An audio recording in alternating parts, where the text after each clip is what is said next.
They can hear us now. Good. I'm tweeting out that we're going live soon. Yeah, I'm going to do that too. That's an idea.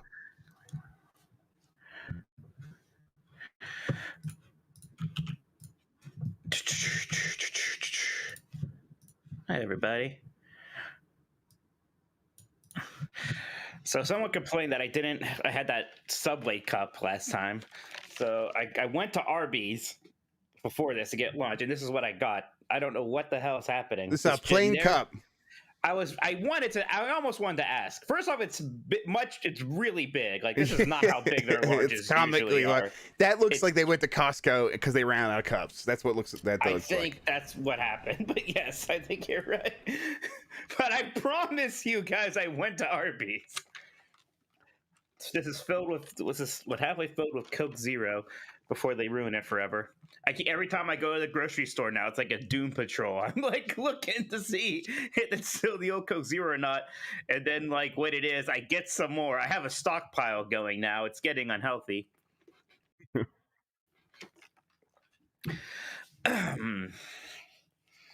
glassies. Do you guys like my Columbo shirt? Jeff didn't recognize it at first, and I was very mad at him. He was mad at me. I was. Basically got this for Jeff's reaction, and it was entirely underwhelming. Well, I feel bad. Don't worry. Good. You should. No, I have another shirt for the next week. Should it be a mystery to figure out? Fair enough. Okay, I think I'm pretty much good to go. I have the wrong. That's GameSpeak Decides. That's the wrong thing. Hang on. Did you write going live? Oh, yeah, you have the wrong banner thing here.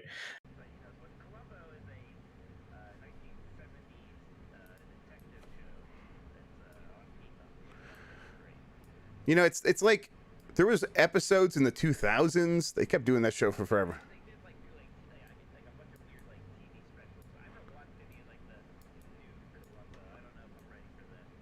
Right. I started when I was like, oh wow, this is like he's very old here, which I guess is kind of a mean thing to say. So I take it back. The show was always kind of different, right? Because it was always sort of an hour and a half long. They were always TV movies. It was weird. Yeah.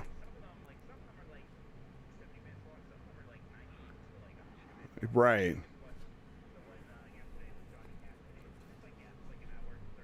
It's a movie. Okay. They can't hear me. Yeah, because I switched. I was on the wrong thing. They should be able to hear you now. Okay, they switched. Can you guys hear me now? You're coming through on sample. Am I coming through on sample? What is going on here? All right, hang on. It's going to take me a second. I am on. You guys are hearing an echo. And I'll fix it just a second. You back. Apparently they can hear me. Yes, they should be able to hear you. See, this is why it's the mic check. Yes. See, it's a good thing we were only talking about Columbo and not about the super juicy Nintendo news Jeff is dropping. What? Yeah. Jeff Echo.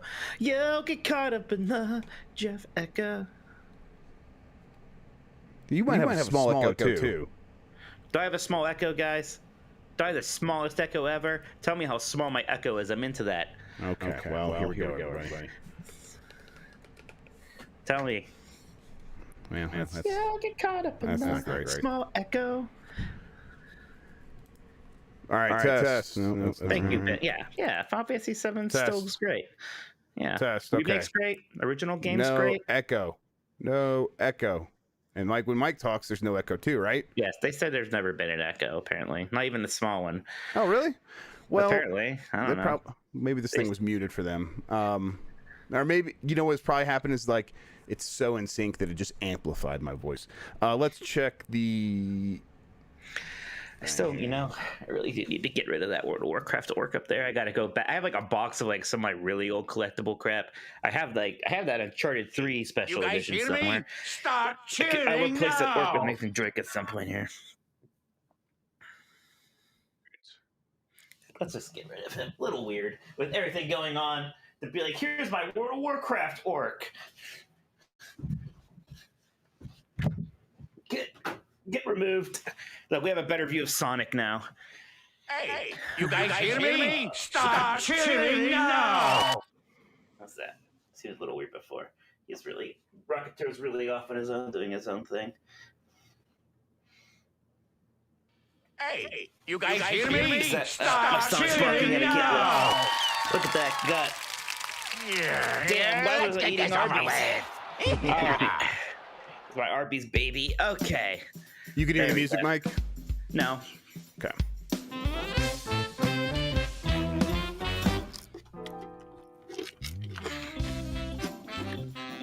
You hear it now? No. Okay. I did buy the Endwalker Collector's Edition, so once that comes, I'm going to have my glorious Warrior of Light Paladin statue that is definitely going up on the shelf. So, I wish I almost, if Blizzard didn't Hey, you guys hear me? do it, did I hear Start that? There cheering. you go. They heard the music, apparently I didn't, but yeah, I hear that. Hey, you guys hear me? And, Start. all right. Cool. No that looks Pablo good. shirt Columbo. This is Columbo. I don't know what Dark Side Detective is. That a Famicom Club thing or Famicom Detective Club thing? I don't know. Shit. Okay. I think I'm ready, Mike. Are you ready? Let's see. I got the rundown here. Let me see. Anybody else get any more last minute questions? Nope. No. You want to do your tag thing about super chats before we start? Yes, I want to do that right now. Good idea. All right. Look, like about Final Fantasy 14 is only for Chads, and everybody knows it. That's why all the WoW virgins are finally switching over. It's an indie game on the Wii eShop. Dark Side. I know I've heard of Dark Side Detective. Everyone thinks this is Dark Side. I think it's supposed to look like this Dark Side Detective thing, whatever that is. That I don't know, but it's Columbo based off Dark Side Detective. Then, and that's the important thing is the Columbo-ness of it. Dark Side. Yeah. Okay. I mean, pretty similar graphic style to Dark Side Detective. I don't know if it's exactly taken from that. There's a lot of like this. It's like that Super Brothers pixel art style thing that everyone started using, right? Whatever that's called. All right. I am good, Mike. How about you?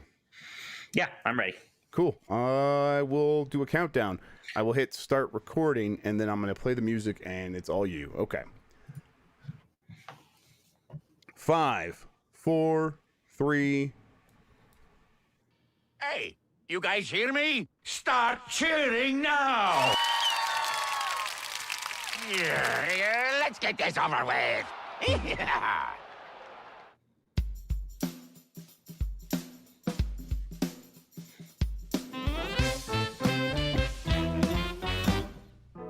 Woof woof. I'm Mike Minotti, and I am a Nintendog. I'm Jeff Grubb, and I am a Nintendog. But thank God you talked. I was worried. We are the last of the Nintendogs. We're the only ones. Let's go. The other ones are all gone. I'm very excited to be here.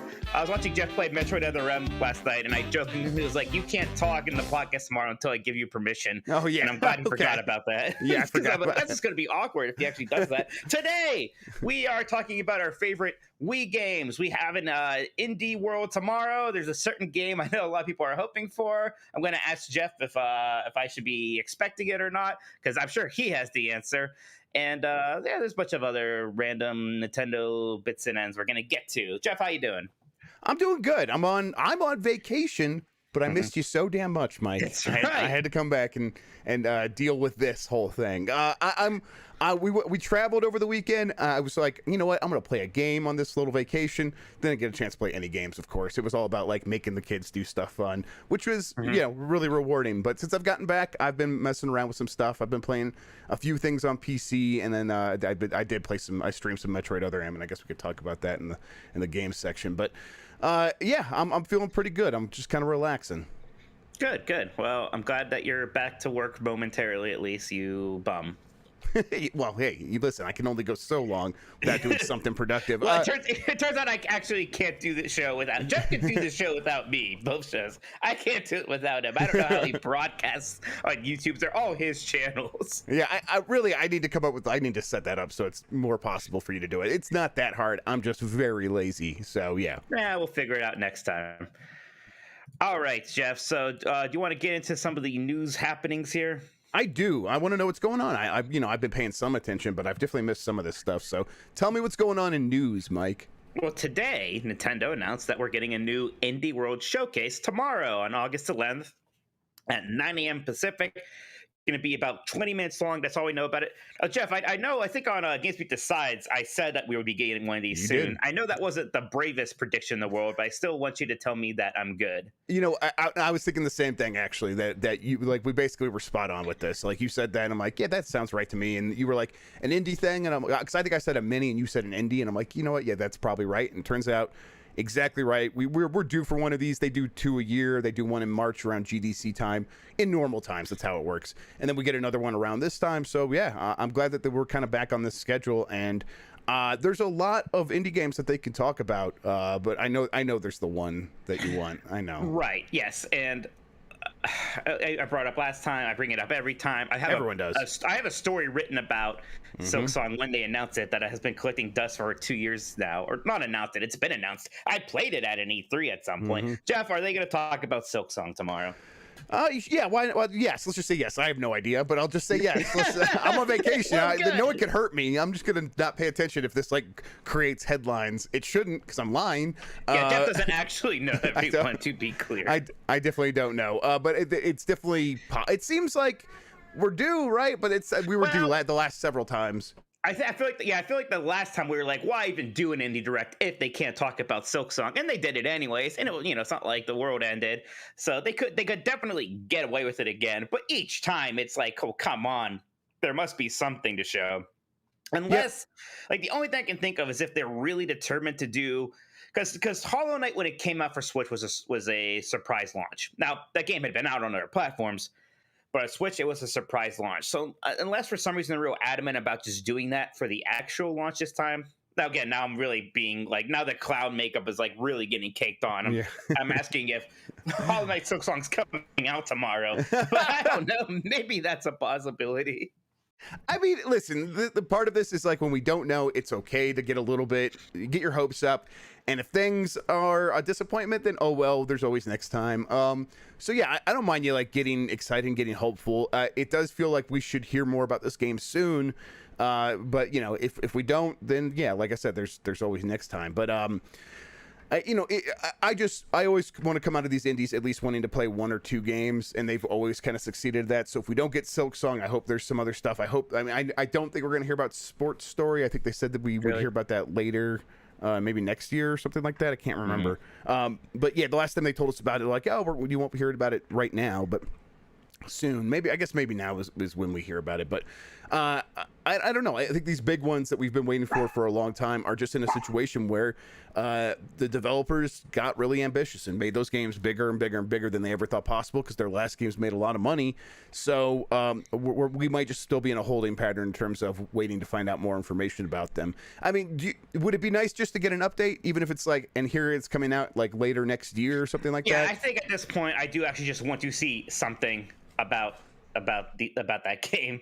Like, it is getting to the point where I was been so like, hey, like, what's going on? Like, I'm not actually worried. It's not like they canceled Silksong, but it's like, hey, you must have something to show us, right? Like even if before they're like, well, we don't want to show anything unless it's a release date. At this point, even if you don't have a release date, give us a trailer, put 2022 there, whatever. Like, presumably it'll come out that year at least. Give us something. I also wonder if there is a desire among indies to launch around the same time as the OLED. I know that a lot of people are like down on the OLED. But when I look at it, I think it's going to be pretty popular with people who already own a Switch. I know that people think this is for people who don't own a Switch yet. I don't think that's going to be the case. I think it's going to be for the most hardcore, the people who do buy a lot of games. And if you could position your stuff next to that, which is why Nintendo's positioning Metroid Dread next to it, you have a chance of seeing a pretty sizable bump. You get a bump there, and then you get another bump around Christmas time, and your game could, sell 100,000 copies, 500,000 copies if it's like one of the bigger ones. So I wouldn't be surprised if that there's some desire to like get some of these games around then if it's possible. If we don't hear about these games, it's just because they're bigger than we ever imagined. I think Silksong, if we don't hear about Silksong now, when we do hear about it, I think we're going to be very impressed that it's like, oh, they went crazy with the scale here. They made something that really feels like it's almost like originally I think just like another Hollow Knight DLC, and it's like okay, it's a standalone thing, and now it's Hollow Knight 2. Yes, what we're really exactly. Getting. And Hollow Knight 1 is a gigantic game, and of course it had DLC that like for a lot of us was there already when we played it. But without that is a gigantic game. So we'll probably hear about Axiom Verge 2, right? Yeah, that seems right. Yes. You know what? Damn it. I should have known that this was coming because when we first heard about Axiom Verge 2 internally, it was the timing was right around now. It's like, hey, that's when we're gonna There were a few things we could have put together with some info here we can't really talk about, but we should have been able to actually have really predicted this, not only kind of predicted it like we did. Right, exactly. Yeah. So yeah, Axiom Verge 2 seems likely, and we could say that because that game did get like there was a recent trailer, I think, on the PlayStation thing or something like that. They talked a little bit about it on that blog. And so it seems like, they'll probably talk a little bit more at this Nintendo thing. That thing's been at Indie Worlds before or something like that. It's been at Nintendo showcases before. So, yes, that seems right. Any other, like, predictions for what will be there? Because I'm always, like, never quite sure, like, what could possibly be in these things other than the big ones that everyone wants. I'm seeing chat, like someone's predicting maybe Disco Elysium, like a Switch Shadow Drop. That'd be good. Right. Turtles. So Dyneema has a couple things. So Turtles, and then also Windjammers 2 could show up here. I know they just had there's some kind of news about Windjammers 2 today, but it was like how it's coming to PlayStation platforms also, but it's still didn't talk about a release date. So maybe Windjammers 2 gets a release date tomorrow. Yeah, and then everyone's saying Balan too, of course, and Death's Door. Now it's gone indie. It's gone to Kickstarter. He's gone to the thing. He's gone to the fans, man. Death's Door coming to Switch would be cool, but I think it's a bit too early for that because that was exclusive to Xbox, and it seemed like they didn't have any plans to bring that to Switch or a PlayStation yet. And if that does happen, that's going to take some time. So yeah, it's still just it feels like Silksong is in a fantastic position to be the last thing they show here. Because they had what was the last thing last time? It was a sequel to some popular indie game that I never played. I can't even remember now. What was the big one last time you said? Yeah, the last Indie World. Right. Remember? Yeah, no, I'm trying to like recall what it was. I will remember. I just didn't play those games, but everyone were excited. So I'm sure that Silksong could slide into that slot. Remember one time the last thing was the Zelda Necromancer, not Necromancer, Necrodancer. Necrodancer? I don't think that's right. Dance of the Necromancer? No. Okay, we're not going to be able to get this one, but it's Why not. Can't I remember that? Is it Necrodancer? Is it Necrodancer? Is it Necrodancer, right? Yeah. Anyways, Oxenfree 2 is the thing announced last time. Man, we were just like going around in circles. Yeah, we're broken today. That's fine. Vacation time. Oxenfree 2. My mind's gone blank like this weird generic Arby's cup I got today. Yeah. Wait, are we sure we aren't in like a Back to the Future like photograph situation where our memories are getting lost and the cup is like losing, like Arby's never existed? We stepped on a butterfly in the past or something? See, look. Cadence of Hyrule, Crypt of the Necrodancer. It was Necrodancer. It was Necrodancer. Why does that sound so weird coming out of your mouth? I like how you're like, that's not actually it. Necrodancer. When you said it, it just sounded so wrong. I don't know. Remember when that happened? We're like, wow, they're going to be doing all these interesting things with their indie partners, and then nothing else ever happened. Right. We got like such big eyes for that with the Way Forward thing, and everyone was trying to predict what that would be, and then it was Bakugan. We were all we're like, man, this is a golden era. Here it comes. Way Forward's remaking Zelda 2. Making Zelda 2. Oh my God. This is our time, everybody. God, talk about clown makeup, man. Jesus. It was, it is just, we get our hopes up so hard immediately that we forget the past every single time. And this is just Nintendo being Nintendo. And I expect tomorrow to kind of be more of the same. Yeah. Nick Turbo, you better not be saying abandon is a lie in chat or abandon is fake because actual abandon news dropped. I know Twitter's going crazy here. I'm on edge about abandon right now. I'm on vacation. This is why I timed my vacation with this, so I don't have to deal with this. I should have taken a vacation during a week where something with abandon was going to happen.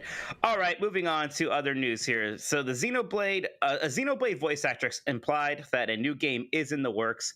And Imran Khan at Fanbyte says that this is true. The game has been in deep development. It's been pushed back a bit because of COVID stuff, and apparently it'll be set like in the far future after the last game with some returning characters. Not exactly the biggest shock in the world. Xenoblade Chronicles 2 did very well. In some ways, it's had like more lasting power than even say Fire Emblem Three Houses, right? It seems like a game people still talk about for quite a lot for whatever reason. So, and Monolith is owned by Nintendo.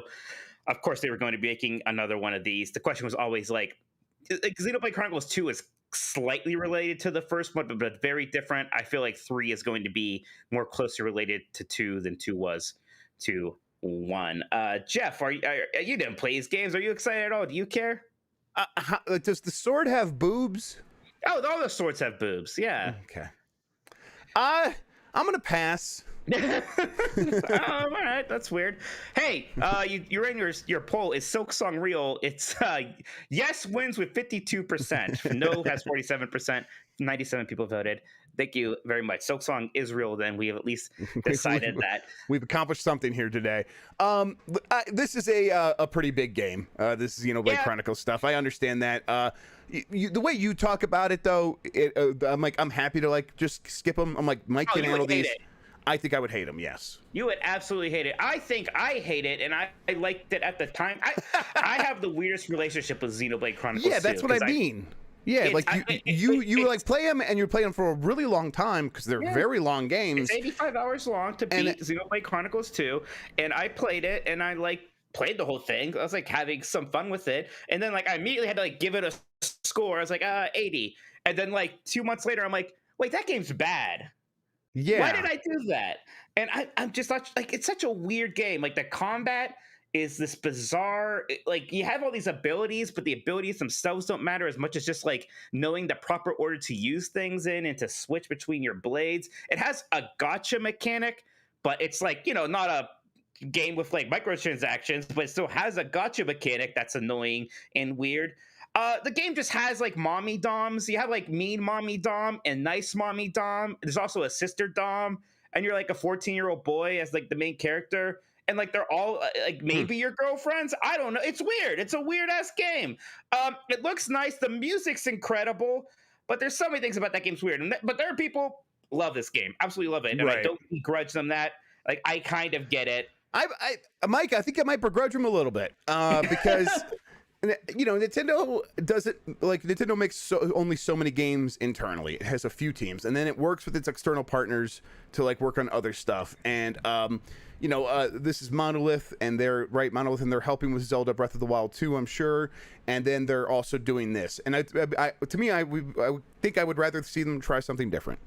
Personally, I think I would like them to see take what you learned from Zelda and make something make the Star Tropics remake. Yeah, exactly, something like that. Yeah, do something new that might give me a chance to be excited. But I get it, not everything has to be for me. If fans are happy with this, that's fine. I just personally begrudge it because it's not for me. But I'll go play something else. There's plenty of games, but it's just when I'm looking at it from a top level, and I'm like, what would I ideally prefer Nintendo to have this team work on? It's not this, but that's fine. That's right. One of the characters is a robot maid, and she starts off looking like a little girl, but then she powers up by getting boobs. I mean, that's how I learned how it worked when I was a kid. So yeah, that sounds right. Yep. There was one character in games, a guy with an eye patch, and as I was talking about this on Twitter, I remembered he existed. He's a party member, and I started freaking out because I remember nothing about him, and he's a party member in this 85-hour JRPG, and I started getting scared. I was I guess he just sucked. I don't know. Yeah, and I get it. It's a big Japanese game or whatever, but I mean, I think even in Japan, it's not these games are selling multiple millions of copies. It's not Monster Hunter. It's a solid seller for them. It's fine. I think this one sold over 2 million here, which was a surprise for this. And it was an early Switch game. It came out in 2017, in December. It was one of the first big ones. I think that helped it. But it's been selling. It's not like Mario Kart where it's on the chart every month, but I think it's continued to get sales. I think it has fan base. I think Xenoblade Chronicles 3 will be like the new best-selling one. The biggest one, yeah. Yeah. That makes sense. Okay. Even that they remade one on Switch, and that like sold pretty well also. So I wonder if they're going to actually bring over Xenoblade Chronicles X, the Wii U one. That was much more of like a spin-off open world experiment thing, which I feel like maybe I'd actually like more. I bet you would. Yeah, I bet I like that more too. Yeah, like if they were doing, take what you learned from Zelda, make that game, make a sequel to that game, make it like very loosely related. I bet that would be something I'd be into. But whatever. That again doesn't have to appeal to me, and I am sure you are right that this will be the new best-selling Xenoblade game. So yeah. Yep. All right, then. Let's move on. So this comedian I don't know named Sebastian Maniscalco. Let's go with Close that. enough. Sebastian Maniscalco says that he's voicing the character Four-Man Spike in the upcoming Super Mario Brothers animated movie. Spike is apparently a character from Wrecking Crew. Right. And in the movie, he's going to be like the Mario Brothers boss. I find this encouraging just because I like it makes it seem like we're going to lean heavily into the idea of Mario and Luigi being plumbers, and I've always liked that. Like even like that the live action Mario movie, I defend that. I very much like the aesthetic of them being these schlub plumbers who find themselves in this like fantasy world beyond their understanding. So I almost kind of hope they carry that over at least. Mm-hmm. I even like I remember I had the storybooks, Mario storybooks when I was a kid. And they would also lean on him being a plumber and Luigi being a plumber and stuff very heavily. And it's like, if that's, I don't know. It's cool to like treat him as like this blue collar hero, this blue collar worker who like, has to go do these fantastical things on the side. But his like main job is this very boss he doesn't like. Yeah, exactly. I think that is, like he works on a construction site doing like the plumbing for like this big wrecking crew or whatever. There is something there that is very fun. And if that is the direction they're going, I agree that I am hopeful for this movie. I'm already pretty hopeful. I know Illumination is no Pixar, but Illumination has made some pretty funny movies. So and they know how to do characters. So I think that there's a good chance that this movie could come out and be very fun and at least be something my kids like. But like, if they're going to go with those deep cuts like that, it's like, okay, they might be playing on multiple levels and there might be a lot of like, rewarding visuals for me and be like, oh wow, look at all this stuff being pulled from all these other games. Right. And like, I know, like, I don't want it to only rely on references and deep cuts, but that stuff helps. Like I saw, Jungle Cruise and I like, the ride and stuff. So every time there's something from the ride there, I was, Leonardo DiCaprio memeing it, pointing it. Look, what the heck? I may as well enjoy that stuff. The thing that worries me or gives me some pause with the Illumination thing is that Illumination makes comedies that are often very wacky. And Mario humor is silly. It's not wacky. Now, Illuminations can do some silly too, but usually like Minions and stuff like that, it's all very wacky. It's the same reason why Mario and Rabbids are kind of a weird combination for as good as the gameplay is. Right, okay, have, these two completely different humor styles clashing with each other. So, like I don't want the Illumination Mario movie to be wacky. I want it to be like funny, a little goofy. I don't want it to be nonsense. Yeah, I think I see what you mean. I was like struggling to understand the difference, but the way you explained it, like, Rabbids and Minions are wacky. Mario is not. It's like he does some silly stuff. He does like I'm thinking like Super Mario RPG or Mario and Luigi Superstar Saga. They do some like funny stuff with how they talk and things like that. But it is not just like toddlers on Ritalin like wackiness. It's not Looney Tunes. Yes, it's all. definitely it's not. It's much Looney more Tunes. Disney than it is Looney Tunes. Right. I don't know. We'll see. I hope we see something from that movie soon. Like I'm getting pretty antsy just to like see it. So right, exactly. It's coming out next year, right? Seeing a trailer. I think so. I think that sounds right. Yeah, must be. They've been talking about it forever. Yeah. Nick Turbo says, wacky, you mean bad, right? Hey. Well, what Illumination Sing? I saw trailers for Sing 2, so that must be their next thing. Right. I don't know if there's another Minions movie in there somewhere. Probably is, but I think another Minions and Mario are their next things. All right, so Nintendo had some financials and they released some new Switch numbers during last week. We talked about this a little bit on Games Beat the Sides, but just wanted to bring it back up that Nintendo Switch has now sold over 89.04 million units worldwide. Mario Kart 8 Deluxe is its best-selling game at 7 million units. Animal Crossing New Horizons is at about 33.3 8-9 million units. And real quick there, Animal Crossing is not going to surpass Mario Kart because Mario Kart has now it's got a faster pace again than Animal Crossing. So Mario Kart 8 Deluxe will continue to be the best-selling game on the Switch. It looked like for a bit Animal Crossing was going to be the new best, and it was kind of catching up. And it was like, well, this game's newer, but yeah, like at some point Animal Crossing slowed down just enough, and Mario Kart 8 just did not lose any momentum whatsoever. Right. So then like the other 20 million club, which I think is significant, is Super Smash Bros. Ultimate is at 24.77 million. Breath of the Wild, 23.20 million. Pokemon Sword and Shield at 21.85 million. I think it's actually pretty nuts that there are 4 games on the Switch that have sold better than like the newest Pokemon games. Yep. Yeah, it's impressive, and it shows that, like, you know, Nintendo's firing on all cylinders. I mean, that's the best-selling Zelda game by far. Like, it's not even close. And it like all these things are just doing better than they ever have. And then Pokemon's like still like appealing to its Pokemon audience, but even that's growing a little bit. I think that's also like one of the best-selling Pokemon games. So, so yeah.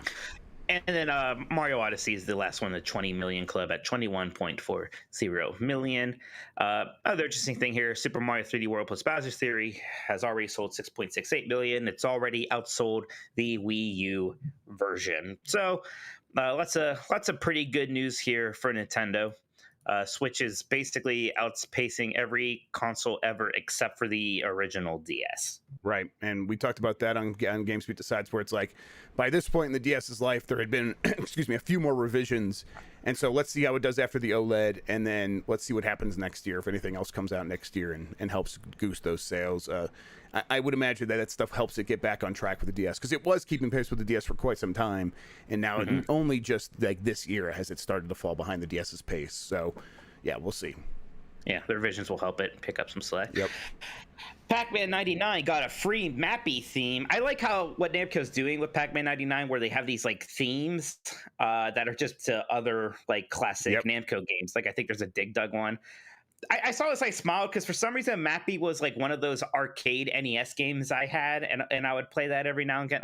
What is your relationship to Mappy? Okay, what I wanted to really ask you. In King of Kong, when what's his name, the villain Mitchell? Billy Mitchell calls one of his minions, and he's like, okay, you need to get what's his name over here to help me, and his minion's like, oh, I think he's in he's having a real serious Mappy run right now. That is my relationship to Mappy. That's a great movie, though. I need to watch that movie again. I watched it a few years ago. It still holds up. It's fantastic. The best is when he's playing Donkey Kong and doing really well, and his kid is like screaming at him to wipe his ass. Yeah, yes, that's the best. That's every single one of my podcasts. So yeah, I totally relate to that. Oh man. All right. Last thing here actually is Lego Marvel Superheroes is coming to the Switch, and this game came out in like 2013. I remember it was actually it was like a game people liked on the Wii U. This is one of the better liked Lego games in general. I feel like it's coming to Switch on October 5th, by the way. I didn't write that down. I'm like, why didn't I write that down? So I just looked it up. October 5th, this is coming out. I think this will be kind of interesting for some people. Again, pretty beloved as far as Lego games go. Are you interested at all, Jeff? You think your kids would like this? Yeah, so that's right where I'm at, where I'm like, I've been like on some websites looking at some games for like the 3DS and stuff, and I'm like, hey, there's some like Lego games on here I think my kids would like they're getting into superhero stuff, but I'm like, what are the good ones? And this is definitely one where I'm like, oh, Lego Marvel Superhero, like the real version of that is pretty well beloved. Maybe I could have my kids check out that, because they are into superheroes a little bit right now. Like they definitely talk about superheroes and they get excited when they see like characters flying. So I'm like, that might be a good way to like introduce them and see if it's something they actually care about, and it's the kind of thing that I could play with them and enjoy. So yeah, I'm excited about this. That's pretty cool. I might get this. Man, Lego games are so confusing because there's Lego Marvel Avengers in 2016, but then there's Lego Marvel Superheroes 2 in 2017, which, like, I don't know, like maybe people didn't like that sequel as much. I don't know. I remember playing some of Lego Marvel Superheroes, and it was fun because it's like an open world game. You fly around as like Lego Iron Man at some point, and like that worked pretty well. Yeah, I'm definitely gonna check this one out. I haven't gotten to a Lego game in quite some time. I know people are really looking forward to that new Star Wars one. We'll see how that does. About that all the time. All the time still, and it's still just kind of like, pandemic. But yeah, I'll play this one and put it in front of my kids to see what they think. I think that'll be fun.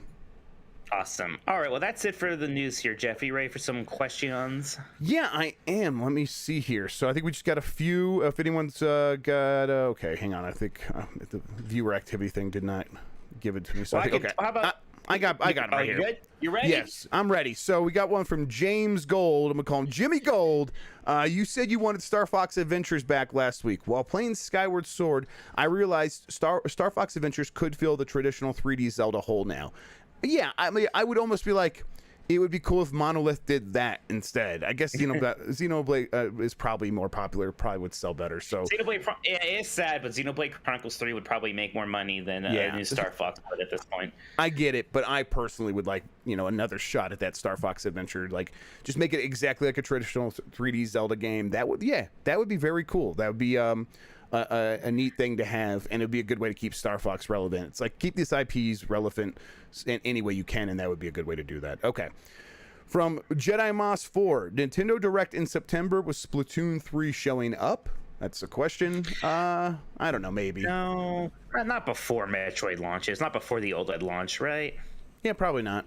I mean, I guess they could tie it into the OLED and be like, hey, get excited for the hardware because here's what we got coming up next year. But I don't know, maybe, but I think probably not. I think if there's going to be like a full direct like that, well, I don't know. When would they do it then, Mike? If it's not before Metroid, would it be like right in October, right after that? Maybe not so, because they might have a couple things at the Game Awards, and they can do some things there, and then they don't really need to do until January or February, really. Yeah, that's December. So yeah, okay. I don't know. I'll say that I'm not sure about that, but it's possible. I'll keep my ears open. And then, okay, is that the last one? Yes. Okay. That's the last one for now. We got a bunch from the Discord group, so thank you to everybody there, to our patrons and all that. If you still want to ask a question you're not in our Discord, you can send it in a super chat, and we will get to it here. We're also going to talk about our favorite Wii games in a bit, and again, if you didn't get to tell us in Discord, you can send that in a super chat too, and we will include it in the discussion. So first off, we got Nick Turboher asking, why is Nintendo so far behind on their online services? Poor internet experience, still using Fred codes, etc. Jeff, why does Nintendo suck at this? Because they don't have to be good at it. It hasn't made too much of a difference to their bottom line, and there are other headaches that come with trying to be like a good online company that provides a lot of stuff and makes sure that people are safe and secure and stuff like that. And if people tend to not want to use Nintendo's online stuff, that's just less work for them, is I think what it is. They're lazy and bad at it. They make certain games in certain ways, and those games don't tend to interact with online stuff in the way that other games do, other modern games do, and they're happy with that because they're making plenty of money and they don't need to change. Like even games where you think it would matter, like Smash Brothers, right? And it has bad netcode and it has bad internet functionality because of Switch. We saw that game has sold over 20 million copies handily. So what's going to motivate? Life finds a way. That's them. They're just finding that people find a way to enjoy those games regardless of what the state of them is online. Nick Turbo had this fun fact also. Did you know that the author of the Balan Wonderworld novelization also wrote the story for Yoshi's Island DS for the Nintendo DS? I did not, but I've been meaning to look into this author to see what else they've been working on. So thank you for that, Nick Turbo. I am making some progress. I read a bit of the first chapter that'll be up. You can hear me reading that on patreon.com/Jeff Grubb. I wonder which one people consider to be better, Yoshi's Island DS or New Yoshi's Island? Yeah, I think which one was first? I think the first one was Yoshi's Island DS, and then New Yoshi's Island was on 3DS, right? Was that what? Yeah. Was it? I in my mind, they even both came on DS. The one just looks like Yoshi's Island, and then the other one had like a new, worse art style. I don't know. Neither of them are very good, but I think New Yoshi's Island was slightly better. I think Yoshi's Island DS was supposed to be slightly better. Remember. Okay, I can't remember. We'll just have to play them now. Oh no, we don't. No. You love Yoshi's Island. Yeah, Yoshi's Island, right. Pinball Jr. asks, do you think a Switch exclusive Devil May Cry game is possible? With Monster Hunter Rise doing so well and that Resident Evil Switch game supposedly in the works, It would make some sense. The weird thing here is Devil May Cry has never been a very spin-offy series, right? As far as I know, there have been no spin-offs. It's just been Devil May Cry 1, 2, 3, 4, and 5. Like Resident Evil, there's always been spin-offs, Right. prequels, or light gun games, or weird PlayStation 2 online games. And the Monster Hunter Rise just had a legacy of being portable anyways. So like I don't know what Switch exclusive Devil May Cry would really look like. Yeah, I agree. I feel like there are other spinoffs that might make sense for them first than something like that. Maybe Devil May Cry just doesn't lend itself to that as well as some other stuff. I think you're right. Right. And we know they ported some of the older ones to Switch, so they at least did that. I know 3 came out there. I forget some of the other ones did. So there's that. And, if anything, I think they would want to try to find a way to get 5 on there, whether it's using the cloud streaming things or whatever. But I don't think they're going to make a Devil May Cry just for Switch. Oh, As just neat as that would be. real quick, we got Stephen Lamb sent us a super chat about his favorite Wii game. We're going to be getting to that soon. If you are not a Patreon member and you did or you forgot to do that, you can send in a super chat with your favorite Wii game, and when we get to that section, when we get to that segment, we'll read it then. So feel free to send those in as well. Thank you, Steven. All right, Anderson64 asks, what shadow drops do you expect during Indie World? Feels like Spelunky, Sports Story, and Axiom Verge 2 could all be dropped tomorrow. Sports Story, I don't think so. I know it's Spelunky. Axiom Verge 2, that seems most likely to Seems be. possible. That's the one that seems possible. You didn't even ask about Silk Song. So, I know I brought that up earlier. I am not expecting a Silk Song shadow drop. No. That is way too optimistic. Yes. Yeah, I agree. John asks, I shit you not, this question came to me in a dream. What is a Nintendo song or tune stuck in your head, or recently was stuck in your head? For me, it has been Sticker Bush Symphony from Donkey Kong Country 2 for quite a while now. There's a fantastic version of that on I think it's actually it's not a Video Games Live album. They did a spin-off Donkey Kong Country one. And it has Sticker Bush Symphony in there, and it's a very pleasant version of that. So I've been listening to that quite a bit. That is one that's definitely frequently in my head. I was cleaning out my garage a little bit yesterday, and it was the Wii Shop channel and the Mii Maker music and stuff like that from the Wii. A lot of great menu music from Nintendo, and not just the famous Wii stuff, like the settings music on some other stuff recently has just been very good. They're always good at those things, and they get in my head a lot. What song would you put in my head as an enemy of mine? For me, I'm I don't know why, I just had a fantasy of having Gino's theme from Mario RPG stuck in your head all day. Like that episode of Star Trek The Next Generation where Troy has that music box thing stuck in her head and she goes crazy. I don't know if you know what I'm talking about. I don't, but I mean, I get the idea. When we started, before people didn't hear this, but that Excite Truck music, I was playing Excite Truck. That game's fun, but it sounds pretty bad. It's got pretty bad sound. So I'd put that in your head. Not just the music, just all the cacophony of noises that was happening in that game. It was bad arcade music design or whatever. Is it better or worse than Streets of Rage 3's bizarre soundtrack? It's probably still better than that, but yeah, no. Speaking of Excite stuff, Erontonsis asked, is Excite Bike effectively dead at this point? Yeah, I mean, I wish it wasn't. There were Excite games on the Wii with Excite Truck and Excite Bots. I think that would be nice to get for it to come back. I would like to see it. I like Excite Bike specifically. Excite Bike 64 was fantastic. I think Nintendo tried a few things on the Wii. They did not stick. Some people still talk about Excite Bots for sure, but it's not a thing that people are clamoring for. So I think it's unlikely. We would get F-Zero before we got Excite Bike back. So yeah.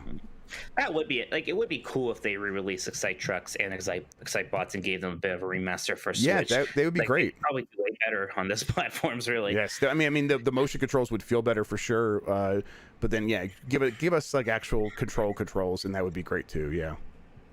Jake Bogdanoff asked, will they ever put inverted control options in Luigi's Mansion 3? Nintendo turned me into this monster, and now they're forsaking me. I know you feel the same way, that you love inverted controls because of Mario 64. Yes. Because it taught you to think of the camera as a character. Yes, so absolutely. That's did exactly you have how I trouble feel. with Luigi's Mansion 3? I feel like I didn't, so I'm like freaking out a little bit here. Like, were the controls not inverted? Was that not an option? Because I definitely feel like I did not have an issue with that, and I would have if it wasn't inverted. And if I didn't, then maybe I'm cured. I don't know. I'm gonna have to go. I'm gonna have to look into this though. I'll have to get my Switch out. See, I definitely want to play Luigi's Mansion 3 again, but I'm waiting until it's a little closer to Halloween. Yeah, It's October. I'll probably be jumping back. I feel the same exact way. Great game for that time of year. And that week where I'm waiting for Metroid Dread, I'll be playing a little bit of Luigi's Mansion, trying to find more of those collectibles and whatnot. We got one more super chat in here from Hitch, who it's not a Nintendo question, but we can answer this anyways. Where's PlayStation PC's game slate that Jim Ryan talked about? Jeff, what do you expect PlayStation to talk more about some of these PC ports? I mean, they'll talk about this stuff pretty soon. I bet we'll get Uncharted 4 this holiday, right? Like, that'll be like their big PC release this holiday. Right. And then I don't know if it'll be like a PlayStation PC games slate.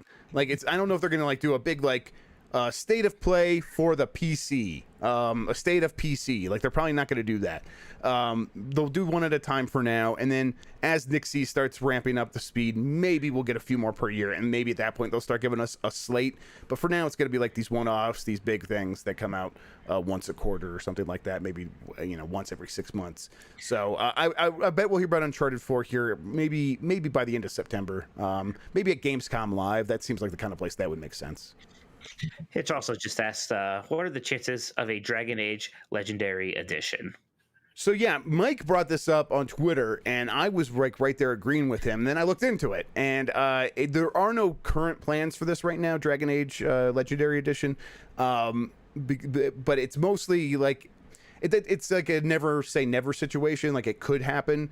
It just doesn't. It's not as clean as Mass Effect Legendary Edition, where Mass Effect Legendary Edition is a real trilogy of games that all are interconnected, and they go from one to the next to the next. It's a continuous story, and they're all on the same engine, and that helps.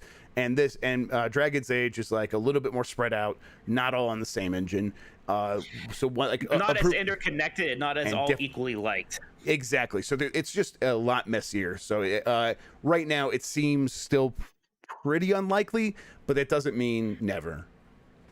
Just to tie it slightly back into Nintendo, what are the odds of Legendary Edition of Mass Effect coming to Switch? Still right now, no plans as far as I'm aware. I know that was the, I think last year, maybe like 18 months ago, EA said they had 7 games coming to Switch, and I put all 7 of those games in the store, and I think now we've gotten all 7. So I wonder if they're like reloading there. I'll look into it again, but I'm just not getting my hopes up for that anytime soon. Jeff, how do you feel about one more super chat non-Nintendo question? Yeah, let's do it. How did you feel about the Infinite Tech preview? I liked it. Zabanese. Yeah, it's from Zabanese. Thank you, Zabanese, for that. I liked it. I want to play more of it. We'll definitely talk about that on GameSpeak Decides when it next comes up, when we get another chance to play that Halo game. So yeah. All right, then. I think that's it for the questions. Jeff, are you ready to talk about your favorite Nintendo console of all time, the Wii? Yeah, so I am. I was like having a bit of an existential crisis. I'm like, did I hate the Wii? Because like there are not a lot of games that I like on this thing, actually. I think a lot of people ask that question now. It's like, we had the Wii. I played it. We did have it. Games on it. You can't argue with that. At the end of the day, we had that thing. We all owned that thing, and now I think like I have no special affinity for it. I really do not, and I think a lot of people feel that way, and it has put that console in a weird position legacy-wise, especially for a system that sold so well. Right. Like, usually when that happens, like think about it. Like, how many people talk about GameCube? How much they love the GameCube? The GameCube sold like what? A 15th of what the Wii did. Right. Yes, exactly. Something ridiculous, though. And that helps a little bit, because like when you start talking about collecting stuff, those games are much more valuable because they're much harder to come by. But also, the games were just better on the GameCube than they were on the Wii. Nintendo was doing a very specific thing on the Wii where it was scaling back on like what it thought it could do with games, and it shows. Like the stuff that like the roster games, which was when I was trying to like find something, because last week I think you said something like we need to go beyond Super Mario Galaxy 2 because we were both going to say that or something. Right, like I could say Mario Galaxy 1 or 2. Right, they're pretty far above everything else for me. Like those are like a few examples of the games that like are better on Wii than their GameCube counterparts. Exactly, and better than almost any other game ever. Like they're really good games. When you get past those two, though, it gets pretty grim. And so I think my pick for my favorite Wii game, and like I was playing Excite Truck right before this, like trying to like say, hey, do I like this one? But like my favorite one is, I think, Rhythm Heaven Fever. I think. Oh, no. So, Would it have been Punch Out? Someone said you weren't allowed to say Punch Out. Yeah, also it would be Punch Out. Yes, someone said I wasn't allowed to say Punch Out because I talked about that. Punch Out a lot already about how much you like that one. Yeah, so Punch Out is so it's like Super Mario Galaxy 2, Punch Out. If I'm not allowed to pick those two, there's not a lot left, and it's Rhythm Heaven Fever, which is actually probably still the best Rhythm Heaven game, even though they did that really great collection for the 3DS, having the big HD graphics and stuff on the TV, like when HD family graphics. And not okay. When you're playing on Dolphin, but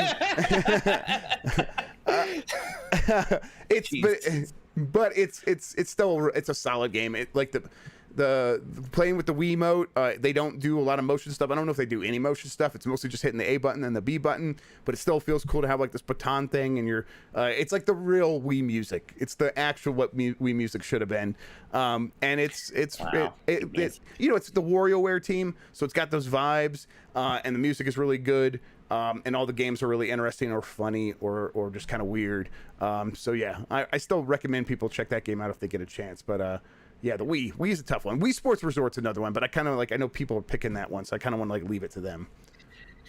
Yeah, I kind of felt the same as you. Like, I think Mega Man 9 is actually my next favorite Wii game, which is weird. It's like I did play it on Wii first, and it was Mega cool Man on the 9, Wii yep. because that game, one, doesn't need HD graphics, and two, that was one of the few times where holding that Wiimote like an NES controller made a lot of sense. Right. And Mega Man 9 is like absolutely a fantastic game. It's one of the best Mega Man games ever.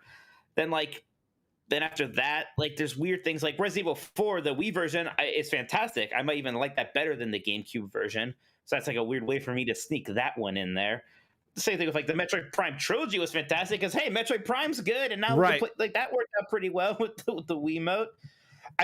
Skyward Sword, I liked Skyward Sword even before it got remastered and made better. I liked Skyward Sword pretty well, so that actually would be higher up there for me. But then I don't know, still a lot of weird stuff. Remember, they made a 2D Wario game. I think it was the last 2D Wario game. Right, Wario Land Shake It, yeah. Yeah, and so that exists. There's WarioWare Smooth Moves, which is probably pretty good. I mean, but if you look at the look at the Metacritic, and it is Super Mario Galaxy, Super Mario Galaxy 2, Twilight Princess, and then number 4 is A World of Goo, which was really good on the Wii. World of Goo, there's a game I haven't thought about in a long time. Right, exactly. But wow. it got to be everywhere, and then you sort of just forgot about it because it was everywhere. But yeah, it was like a WiiWare game, I think maybe early on. Because this is right when iPhones were coming out, so it's it wasn't an iPhone game first, it was a Wii game first. And then Super Smash Brothers Brawl is number 5. Right, man, I'll tell you what, that was a game. I don't know if there's a game I was ever more excited about than Brawl, because that was the one after Melee.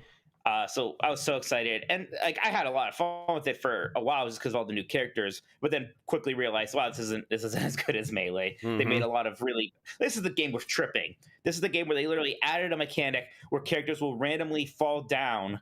You can't do anything about it. It's just one of the worst design decisions I've ever heard about. That exists in Brawl, so that disqualifies it immediately right there.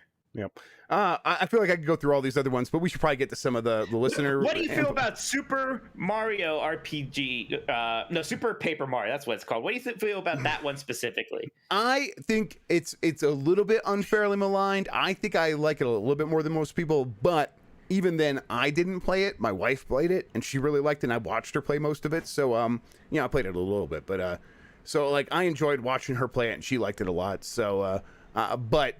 I get that it's not, again, it's it is Mario RPG, diet Mario RPG again, and that's everything on the Wii is sort of the diet version of all these games. That was a game that was supposed to come out for GameCube and then got switched over to the Wii at the last moment. It didn't really benefit from any Wii-ness at all. No, definitely not. Yeah, so let's get to some of our patrons and Discord friends' answers here. And I know we got some super chat ones. If you guys want to get more of those, then we'll get to those after this. Nick Turbo says, maybe not the best Wii game, but I have a lot of good memories with Wii Party, a fun party game that I had a lot of fun with friends and family. I feel like I didn't play Wii Party. Like I played a lot of Wii Sports and Wii Sports Resort, but Wii Party I didn't get into. I know a lot of people did because like it came with an extra Wii mode. So a lot of people like, well, may as well get this game and have Wii Party also, right? Sorry, I'm dealing with an emergency over here. I had to yell at some kids and stuff. Sorry. What was your question? How do you feel about Wii Party? I no, the stuff like that I like mostly just ignored. I mostly just kind of like because I by that point I'm like no one's coming over to play Wii anymore, so I just mostly ignore it. Aaron Tauntis said the only good Wii game is that one Fire Emblem game that came out on the Wii. Apparently doesn't even remember the name of it. I think it's there was Path of Radiance and Radiant Dawn. One of them was GameCube and one of them was Wii.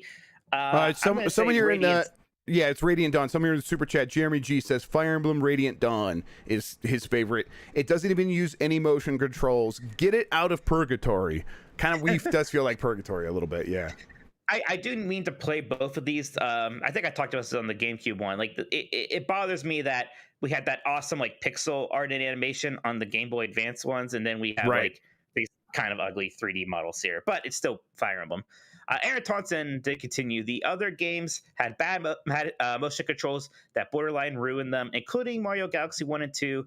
I mean, I thought the motion controls worked well in Mario Galaxy 1. Like, I don't think the motion controls were bad in everything. Like, again, I thought it worked well in Resident Evil 4. I thought it worked well in Skyward Sword. Where it was a problem were the games where it was just waggle was used as an input, right? Right, yes. Where, like, they just want to know if you're shaking something. That's it. That was bad. Right. And I will say I did very much like when Mario Galaxy 1 came to the Switch. Instead of like shaking to do the spin move, there was just a button to do that. That was very nice. Right. Exactly. Like that. I mean, as good as the Galaxy games are, that was sort of a silly and pointless thing that just was obviously shoehorned in because they wanted to have some motion controls. Giggy says, I think Deadly Creatures is one of the few Wii games that I circle back to from time to time. It's understandable that not many people want to play a game where you are a scorpion and a tarantula, but I do think there is some very cool level design within. While it does use motion controls, I never found it to be too obtuse. It also features the voices of Billy Bob Thornton and Dennis Hopper. If you're not too scared of creepy crawlers, I recommend checking out. Man, speaking of the live-action Mario movie, here's Dennis Hopper. Huh. Jeff, I don't know this game. What's Deadly Creatures? Yeah, no, I know a little bit about it. Deadly Creatures, yeah, like you said, you play as like these weird little, these creepy little things and go in and do stuff. That's the extent of my knowledge. I know Deadly Creatures 2 came out recently, right? That was the related video game, I think so. Yeah, and I think it might be on PC. Yeah, it's on PC and stuff. So. I think people generally like that one as well. So if you want to like see where this series went, like that's an option to you. But yeah, I know it. This is one of those like cult classics. This is one that has some fans. Johnson says the first game I felt like I actually grew up with and had memories with is Super Smash Brothers Brawl. I was 8 or 9 and was so amazed at the Subspace Emissary and had a blast with it. My main was Pikachu. That is a good point. The Subspace Emissary is still the best like story mode any of these Smash Bros. Games had. Like there was that World of Light or it was called in the Smash Bros. Ultimate. It was like good, but nowhere near as good as Subspace Emissary. So yeah, I've never played Subspace Emissary, but I always hear about it. So I guess that must be the campaign. I just can't imagine like what makes it so good. Well, it actually had a lot of high quality like CG cutscenes with stuff like Solid Snake interacting with like I forget who he was with, but like Lucario or something. It was fun. It was a lot of goofy fun. Charles says, for me, the Wii was mainly just for motion controls. Wii Sports Resort gave me hours of fun. Any game with a jet ski is a winner. I know you like your jet ski games. Yeah, I do. I did not play that one though. No. But I definitely do like those. And I think this is just what happened during the. I think this is why I think I got so into 360. Is just like a lot of these things just felt like the poor man's version of a lot of these games. So I just missed out on them. Knubel says, favorite Wii game is Super Mario Galaxy 1. It's the best 3D Mario game. It also has so many cool and unique mechanics. I love the orchestral soundtrack. And Rosalina's story is so wholesome. I really like the hub world. It feels like a living place. Fuck Galaxy 2 for removing the hub world.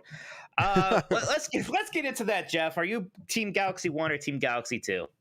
I feel like you don't have to be on a team. They're both great, but if I had to pick one or the other, Galaxy 2 is my favorite. I think it was just it was more. I mean, the hub world, all right, whatever. And for me, it was all about like every level had something cool and interesting, even more inventive than Galaxy 1. So yeah, I was definitely a Galaxy 2 man. Yeah, I agree with him that I missed the hub world, and I actually do miss like the slight bit more of an emphasis on story in Galaxy 1. Not that it was that much. It felt like a good amount of it for me. But Galaxy 2's levels are just maybe a little bit better, and that is ultimately more important than the hub world thing. Like Spaceship Mario didn't do very much for me, and I like even like the level select, it was pretty bland for just having a level select. Like 3D World has a level select that's at least somewhat interesting. So like maybe these two games could have done a fusion dance and been the like all-time greatest game ever, even more so. I don't know. Wildfire Alex says, I'd say Super Mario Galaxy 2 for obvious reasons, but I also have to mention No More Heroes and No More Heroes 2 Desperate Struggle. You know who likes those games? Not a lot of people, but there is a fan base, and I was and still am a diehard fan of the series. We talked about this before in other shows, so we just never got into those games. Yep. I just it was not my jam, and yeah, I just missed them. I know people say go back and play them now, and I still want to give them a chance, I guess. But I think there's Switch versions, right? I think the people say go play the Switch version. Yeah, they're all on Switch now, and the third one's coming, so... Yeah. Pinball Jr. says, besides the obvious Nintendo games on Wii, I really liked Mad World. Definitely not Platinum's best by a long shot, but it got me into stylish, hard action games. I mean, I remember there's a lot of buzz around Mad World. I never got into it. Like, this was a point where I was like really anti like dark, gritty, hard stuff, I guess. So aesthetically, it did absolutely nothing for me. Did you ever play Mad World? Yeah, I mean, I did think the art was actually pretty cool. It was like the very stark, contrasty black and white, and then with like the only accents were like the blood and stuff, of course. And you know, it looked like a comic book come to life, and it was like a good use of like, you know, art on an underpowered system. But I never had fun playing it. Anderson64 said, favorite Wii games are tied between WarioWare Smooth Moves, which was a fantastic use of the Wii Remote, and Punch-Out, which was a perfect update to the Punch-Out formula. Yeah. I loved Twilight Princess at the time, but the HD remaster is the better version because the game didn't need motion controls at all. That is very true. I had Smooth Moves. I don't remember liking it that much. I remember there's a lot where it was like, put the Wiimote down on a table, and then you would, and like sometimes it wouldn't really think it was on the table, and then I would get mad. There's a lot of stuff like that. Like it was fun enough, but I would so much rather just play like the original WarioWare. Yeah, I don't remember if I played Smooth Moves, so I'm gonna check that one out again. But like, I think I remember reading the reviews, and it was very similar to what you said, where it's like, it's, you know, there have been better WarioWare games. So and even now people are like, oh no, the better ones are like Twisted or the original, and no one really brings up Smooth Moves. Benji Bob says, favorite Wii game not named Mario Galaxy 2 has to be Super Paper Mario. This was my introduction to the franchise, and all the fourth wall breaking jokes and 2D, 3D mechanics were so much fun. Super underrated game, in my opinion. I do want to like get back to this. When I get my Steam Deck and I put Dolphin on it, maybe I'll get Super Paper Mario downloaded on there. There you go. Yeah, I think it's probably worth going back to. I bet it holds up a little bit. So yeah, definitely check that out. Jake Bogdanoff says, look, it's not a masterpiece, but my buddies and I played the hell out of Excite Truck at launch, and playing our own songs off the SD card was awesome. Yeah, you need to, because that music. I was having fun with this. It is a better experience than you would think, with like, you know, the motion controls and for steering and for like angling your truck and stuff. It still has a lot of the like, yeah, the classic Excite, you know, whatever gameplay of like trying to like land correctly to keep up your speed. It's a fun game. You know, it's not as technically precise as like Excite Bike 64, but Excite Truck's fine. Wolf Hunter 777 said the remake of Klonoa is one of the best hidden gems on the Wii. I was actually playing the original version on PlayStation not too long ago, and that game's still very good. I played the PlayStation 2 sequel way back when it came out, and that game's fantastic. The Klonoa games are very good. Jeff, have you ever played them? A little bit. I feel like I remember hearing good things way back when they first came out, and then trying a demo and being like, I don't know if I get this. It feels like another platformer. So if maybe I'll have to ask for advice on which one to start with and which one to play and which version to try. So yeah, I guess maybe it's this Wii one. Maybe. Napper says favorite Wii game is Twilight Princess. My expectations were way too high from spending too much time reading the Nintendo Power developer interviews Right. and watching the trailer on dial-up over and over again. Yeah, we should probably give Twilight Princess a little bit more talking points here, because at the time it was really weird having a Zelda game as a launch title. And it was like the bizarre circumstances of this was basically Right. just a GameCube game with some waggle and like aiming controls added in. But that stuff aside, like, what do you think about Twilight Princess? I think it's good. I enjoyed it. I have never beaten it because, like I've said before, I was playing on the Wii when it launched, and I was near the end. I think I was getting to the Sky Temple or something like that, and then my Wii got stolen, and I kind of got like sad and never wanted to like play it again. But if it comes to the Switch, I will try to play it again and beat it. But what I played of it, I enjoyed. I thought it was a solid Zelda game. It's just not as good as Wind Waker. Yeah, it does some things really well. The dungeon designs are fantastic, some of the best in the series. I actually do kind of like the aesthetic. Like, they're like, we're going to be slightly darker. And I think they do a good job of that, of being Zelda dark, right? Which obviously Right. isn't like, being like Dark Souls dark, but that's fun. But like, the problems are like biggish problems. The start is slow. Like the wolf stuff is kind of annoying. Some of Right. that padding with finding like those dots or whatever those were, weird things, slightly annoying. So it's kind of a middle of the pack Zelda for me, but that still means it's a very good game. Yep. Rec Rap 13 says both launch titles, Super Monkey Ball Banana Blitz and Excite Truck. The Wii was my first console, so these left the biggest impact right at the start alongside Mario Galaxy. I'm in a big Monkey Ball mood because we got those Yeah. remakes coming out for Switch soon. So I'm all Yeah. ready for that. I actually just downloaded that Monkey Ball game, so I'm gonna play some of that. What do you mean you downloaded it? It's not out, is it? Oh no, I mean the Wii one. The Wii one. Oh, Yeah, I'm gonna play it on Dolphin. that makes more sense. You confuse me.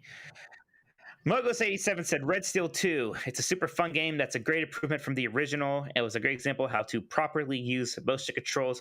I have a hard time not thinking of Red Steel as anything but a joke because they like positioned that first game as a big deal. Like that was their way of trying to be like, no, Wii games can look good actually Right. at launch. And like it didn't look good. Like it was significantly worse looking than Xbox 360 games because of course it was. But they like couldn't like accept that and tried to be like, nah, this is pretty good. So, like, Red Steel 1 be sold well enough because it was promoted so strongly that it got a sequel. And people do say the sequel is actually good. So maybe someday I'll have to actually play it. Have you ever played Red Steel 2? I don't think so. Maybe a little bit, but yeah, I definitely remember like the hype around it. Like, no, this one's actually good this time, and and I'm like, okay, maybe I'll try it someday. But I think by then I was like playing other shooters, so it's like it didn't matter. Yeah, so that's all the ones we got from Discord. We have some super chat. Yeah, Wii we games do. to talk about. Yeah, from Stephen Lamb. He said the Wii Sports Resort is my favorite Wii game. It was the only game that used the Wii Motion Plus well.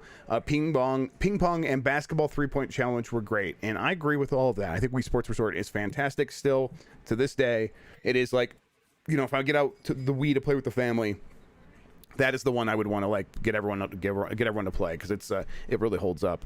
Let's see. I think we got a few other ones that we already answered here. Jeremy G's, we got him about Fire Emblem Radiant Dawn. Jedi Moss 4 wrote in to say a lot of Wii games were games not focused for core gamers, which is probably why not a lot of gamers have a ton of fondness for the console. And I think that's fair. That's a fair assessment. And then Deep Thinker said, believe it or not, my favorite was Call of Duty World War II. It was the only Call of Duty I was ever able to succeed in. The competition was more my speed. Lol. And I'm like, I totally get that. I remember playing Call of Duty 4 Modern Warfare on the Wii version and be like, wow, these people are a lot easier than everyone else on all the other stuff. So I definitely get that. You could do like a whole like series of like podcasts or videos or something about like the Wii versions. The Wii Madden. Yeah. Like the Wii Madden, the Wii Star Wars Force Unleashed, the Wii Sonic Unleashed. I think there's a separate version of that. Like all sorts of those weird things. Tiger Woods, like PGA Tour 2010. And the funniest part was like because they did that, some of those games just also got released on PlayStation 2, right? Mm-hmm. Like, well, we're making a Wii version, so we may as well also port it to PlayStation 2 because there's 155 million of those out in the wild, right? Which, like, not a great sign for the Wii that their games are easily ported to the PlayStation 2. Yep. Yeah, Definitely we not. mean World at War, not World War II. Right. Yes. That's right. World at War. That does it for the super chats, I believe. I think that's all of them. I think I didn't miss anything. Yeah. So we're good, Mike. All right, then. It's time for us to talk about the Nintendo games that we have been playing. I have been playing a bit of a random one. Once again, I'm playing too many games where people are talking at me. I just wanted to shoot something. Right. But I Okay. had a very specific old school shooting itch. And I remember they ported Doom 64 to everything when Doom Eternal came out. And I was Yep. like, people like Doom 64. Let's try this. It's been forever since I played an old Doom game. So I've been doing that, and that has been a lot of fun. A good game. It's a great game. It works very well on the Switch because it's like those charming Nintendo 64 graphics, but still with the Doom pixels and the 3D backgrounds and environments. It runs very smooth now because it's such an old game. You can map quick save to the and quick load to different buttons, so Right. that's very nice. Each level is relatively short, so it's nice just to play a level or two in bed and then go to sleep. I've been enjoying that experience quite a lot. I would recommend it. It's $5 too. I think Doom 1 and Doom 2 are also on Switch, relatively cheap. But Doom 64 was just the most intriguing to me because of its weird place in history. I had no idea as a kid that Doom 64 was basically Doom 3 before there was Doom 3. I thought it was just a port of Doom, and most of the console ports of Doom were very bad. So why would I bother playing that? But it really is just the next Doom game made by the people who made Doom, and it's a lot of fun. Yep. Yeah, and it's it's important to the lore, I guess. There's a lot of stuff that happens in the story apparently that's important to later Doom games. It's well, it's pretty cool. when they re-released it with Doom Eternal, they even added some levels to tie it into Doom Eternal. Wow. Okay, yeah, that's right. And those are in all the versions you can play now too, so that's pretty cool. But yeah, I mean, it is those old school FPSs where it is you have to run around and get keys and open up doors and stuff.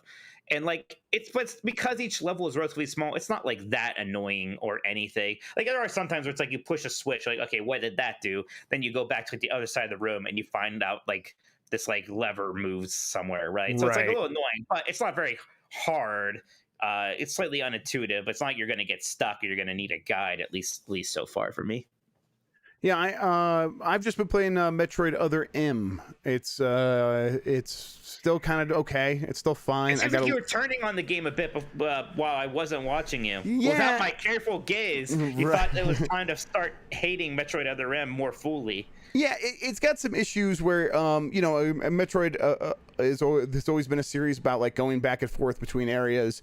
The problem with Metroid Other M is every area looks very similar and muddy, and so it's hard to build a distinct map in your head. The map you do use is typically you're actually mostly just going forward though. So then there are sections where they were having me just do the forced walk, you get in Gears of War, the walk and talk stuff. But it there was no talking. It was just they wanted me to slow down for a while. So I'd walk back and forth, and I a lot of times I don't know specifically what I'm supposed to be doing. So I'm okay, I got probably maybe have to it's supposed to be giving the Wii a break. Maybe it was overheating. Yeah, maybe. Yeah, it was working too hard. And I don't know. All that stuff was really breaking the pace. It's just it's bad. It's that stuff doesn't hold up at all. But the combat's still pretty solid. The enemy design's still pretty good. But the exploration stuff, that stuff's not working. The story stuff is getting worse. Her monologue stuff is pretty bad.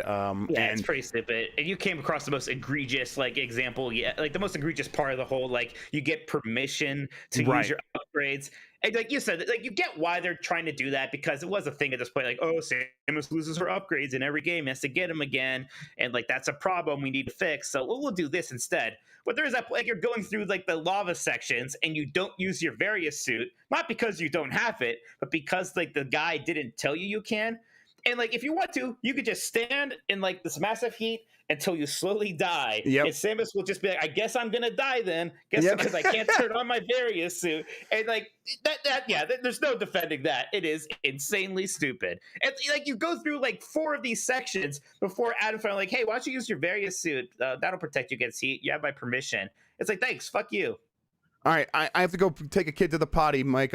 Should we just wrap it up? Yeah, that's about it, actually, huh? Yeah, that is about it. That. Yeah. Okay. That's about it. All right, I'm gonna hit this. You maybe could you say goodbye to everybody for me. I'm gonna go take care. I'll be right back. All right. Well, all right. I'm going to say goodbye for Jeff.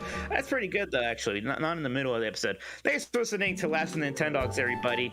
You can find more of me on Twitter at Tolkoto, Tolkoto. Don't check out Jeff Grubb on Twitter, wherever he is. Follow me instead. I'm much more entertaining. Be sure to check out GamesBeat Decides on Friday. Same time, same channel as Nintendogs. And don't forget to check out my 90s Disney podcast at 90sdisney.com.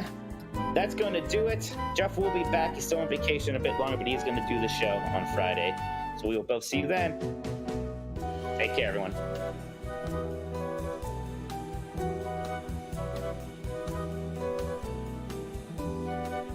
Yes, next week is Best Wii U Games. I should have said that.